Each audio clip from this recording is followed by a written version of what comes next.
এই দেশের জনগণ দেখছে শেখ হাসিনা কি করছে, এই দেশের জন্য কি করছে এবং রাস্তাঘাট কি করছে না করছে। অনেক ভালো ছিলাম। 17 বছর যে লুটপাট না হয়েছে 15 মাসে, লুটপাট বেশি হয়েছে 15 মাসে, অনেক লুটপাট হয়েছে। সমর্থন করে সরকার প্রধান শেখ হাসিনাকেই দেখতে চায়। সে কি আসলে পালাই গেছে? সে কি পালাই গেছে আসলে? আগে তো মনে হয় যে ইনভাইট করে নিয়ে যাওয়া বা তারা সাজাই গুজাই দিয়ে আসার মতন দিয়ে আসছে। সে তো পালাই যায়নি। সামরিক প্রোটোকলে সে পালাই কিভাবে যাবে? আওয়ামী লীগ একটা বিষয় সবাই মিলে, কিন্তু শেখ হাসিনা নেত্রী হিসেবে ভালোই ছিল, খারাপ ছিল না। নির্বাচনে সব দল থাকলে সুবিধা হয়, ঠিক আছে, তাহলে মানুষের মতামত প্রকাশ করতে তাদের সুবিধা হয়।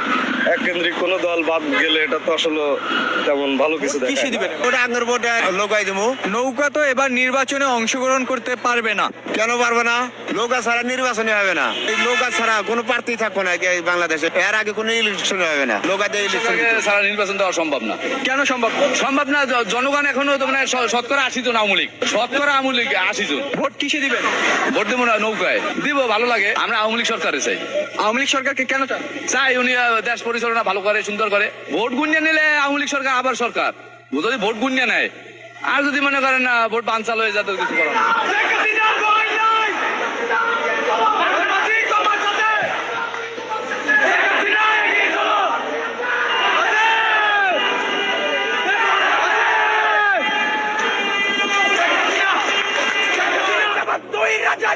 এই মুহূর্তে বাংলা ছাড়, শিবির দুই রাজাকার। এই মুহূর্তে বাংলা ছাড়, জামাত দুই রাজাকার।